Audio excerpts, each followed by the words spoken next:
Super star Rajinikanth அவர்களுடைய வேட்டையன் திரைப்படம் பற்றி ஒரு சூப்பர் டூப்பரான ஒரு நியூஸ் இப்போ நம்ம கொண்டு வந்திருக்கோம். அது என்னங்கிறத இந்த வீடியோவில் நம்ம ஷார்ட் அண்ட் ஸ்வீட்டாக பேச போகிறோம். ஸோ வீடியோ பார்க்குறவங்க மறக்காமல் கடைசி வரை பாருங்கள், சப்ஸ்கிரைப் பண்ணி சப்போர்ட் பண்ணுங்கள். சூப்பர் ஸ்டார் அவர்களுடைய வேட்டையன் 10ஆம் தேதி ரிலீஸ் ஆக போகுது. ரொம்ப நெருங்கி வந்துட்டோம். Actually teaser, trailer, audio launch, பாடல்னு சொல்லிட்டு எல்லாமே சரி மிரட்டி விட்டுட்டாங்க. அந்த ஒரு படத்திற்கான ஒரு ஹைப் கரெக்டாக பிளான் பண்ணி கொண்டு வராங்க. ஸோ என்ன ஒன்று லைக்கா ப்ரொடக்ஷன் மேலே தான் கொஞ்சம் வருத்தம். ஸோ மற்ற ப்ரொடக்ஷன்ஸ் தான் இருந்தால் இன்னும் நல்லா ப்ரொமோஷன்ஸ் ஓங்கி பண்ணியிருப்பாங்கன்னு சொல்லிட்டு ஓகே. இப்போ நல்லா தான் போய்கிட்டு இருக்கு. முக்கியமாக இப்போது பார்க்க வேண்டிய நியூஸ் அப்படின்னு சொல்லி பார்க்கும்போது, ஆஃப்டர் தி ட்ரெய்லர் பெரிய ஒரு ஹியூஜான ஒரு ஹைப் க்ரியேட் ஆகிருக்குங்கிறது தான் இப்போ உள்ள தகவல்.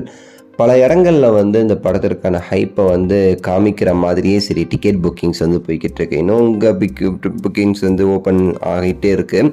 பட் மற்ற இடங்களில் ஓப்பன் ஆகி நிறைய இடத்துல டிக்கெட்ஸ் சோல்ட் ஆகிடுச்சு. மேலே கேரளாலலாம் 4 AM ஷோஸ்லாம் ஃபுல்லாக புக் பண்ணிட்டாங்க ஆக்சுவலி.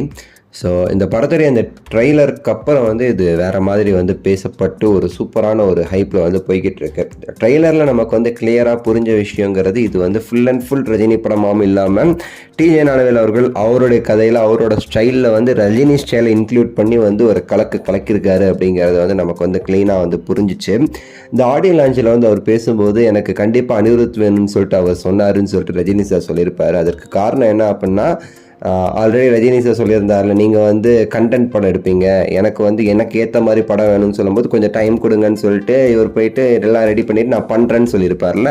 ஸோ அப்படி நம்ம கண்டென்ட்டுக்கு ரஜினி சாருக்கு ஏற்ற மாதிரி படம் எடுக்கணும்னா அதில் அனிருத் இருந்தால் தான் அந்த மியூசிக்லாம் மேட்ச் ஆகுங்கிறது தெரிந்தால் அனிருத் வேணும்னு சொல்லியிருப்பார். என்னமோ அனிருத் ட்ரெய்லரில் பார்த்துருப்பீங்க. டிஜே ஞானவேல் அவர்களோட படத்துடைய கதையாக தான் போயிருக்கும் அது. ஆனால் ட்ரெய்லரில் அந்த மியூசிக்கை போட்டு ரஜினி சார் ஃபேன்ஸ் குஷி பண்ணியிருப்பார். ஸோ நார்மல் ஒரு கிளாசிக்கான டோன் தான், ஆனால் வெயிட்டாக தெரிஞ்சிருக்கும். ஸோ பெரிய ஹைப் க்ரியேட் ஆகிருக்கு. படம் ரிலீஸுக்கு இதோ வந்துடுச்சு நாள். ஸோ பார்க்கலாம் எப்படின்னு சொல்லிட்டு உங்கள் கருத்தை சொல்லுங்கள், லைக் பண்ணுங்கள், ஷேர் பண்ணுங்கள், சேனலை சப்ஸ்கிரைப் பண்ணுங்கள். அடுத்த ஒரு சூப்பரான வீடியோவில் சந்திக்கின்றேன். நன்றி, வணக்கம், மகிழ்ச்சி.